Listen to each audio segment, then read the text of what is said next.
looked into that. They're looking for somebody who can play on the left wing, somebody right-footed preferably in that position. They've already signed Jamie Gittins as well this summer, but obviously they're without Mudryk for the time being. Jadon Sancho has left as well. So it's a position they are looking to strengthen. I think there's a good chance that he will end up being a Chelsea player because he himself wants to move to Stamford Bridge. I just think it's about thrashing out a deal and also Chelsea selling even more players because they've already raised about £200 million this summer. But as you said, they've got 8 or 9 players they want to move on. And the more players leave, the more likely it is that Chelsea will be able to bring more players in as well. Yeah, still a big squad, isn't it, in terms of what Enzo Maresca is dealing with. And like Pep Guardiola, he says he likes to work with a smaller group of players. But one player today specifically could be out the door is who at Stamford Bridge? Is Renato Vega, the centre-back who Chelsea signed for about £12 million. Now, he wants to play as a centre-back. He hasn't really had the opportunity to do that at Chelsea. They sent him out on loan to Juventus in January. He was there for the second half of the season. I don't think Juventus are that interested in taking him back, but Villarreal want to do a deal. Chelsea value him actually at around €40 million, which is around £34 million. I would be surprised if Villarreal were able to afford to pay that much for him. But I think the player wants to leave. He wants to play in La Liga. He's somebody who's played for Portugal as well. And he wants to be back playing. And I think also he wants a permanent deal. You know, I don't think he's the kind of player who wants to be shipped out on loan every window. And this is a player like a lot of Chelsea youngsters who's got 6 years remaining on his contract. Yeah, I mean, when Chelsea signed him, they made sure that they gave him a really, really long contract. I know it's controversial, but the other way of looking at it is it's worked out really well for Chelsea. Somebody like Enzo Fernandez, they gave him a really, really long contract. Real Madrid have been interested in signing him. There's no way he's going to leave Stamford Bridge because he's got such a long contract. Chelsea in a strong position. Real Madrid can't afford him.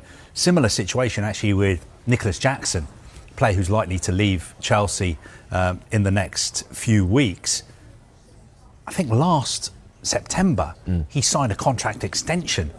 He's got something like 8 years left on his contract now, yet looks like he's on his way out of Chelsea as well. I think these long contracts just mean that Chelsea are in a stronger position when it comes to selling players, and that's one of the reasons perhaps why they've been able to raise so much money from selling players. And also with those long contracts, Chelsea have been given a lot of flack for giving out these long contracts, but because a lot of the contracts they're handing out to younger players are long contracts, but the base salary is actually relatively low when you compare it to some of the major powerhouse clubs in Europe. And what that means is it incentivises you as a player. If you get into that first team, you're incentivised because you'll be paid much more money to play.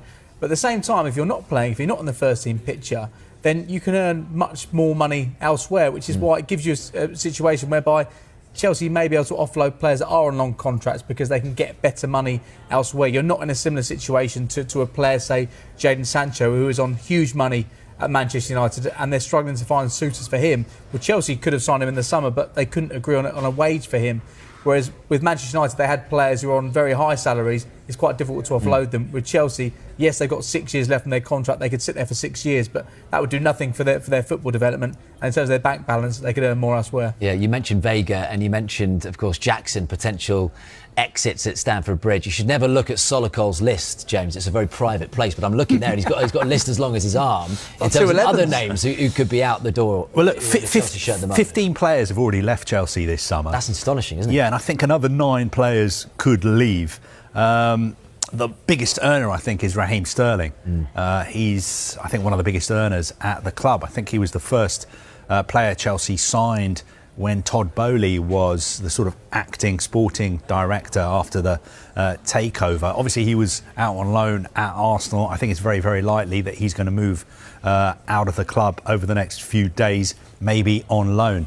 The other really interesting one is Christopher Nkunku, because I thought he played really well for Chelsea in the Club World Cup this summer. He's back fit. He looks really, really sharp. I think he wants to go to Bayern Munich. He's got a very, very good agent, a super agent, I think we should call him, Pini Zahavi. and Mr. Zahavi is trying to sort out a deal between Chelsea and Bayern Munich. Bayern Munich at the moment being quite clever, trying to go for a loan deal, but I think Chelsea and the player would prefer a permanent move, and Chelsea are asking for around 50 million euros. And look, we mentioned Mark Gahey earlier, just because obviously over the years he has been linked with a return to Stamford Bridge, and Enzo Maresca in the last 10 days or so has been talking about the need to get another centre-back in. So, I mean, are they happy with what they've got to go September 1st, Chelsea centre-back wise?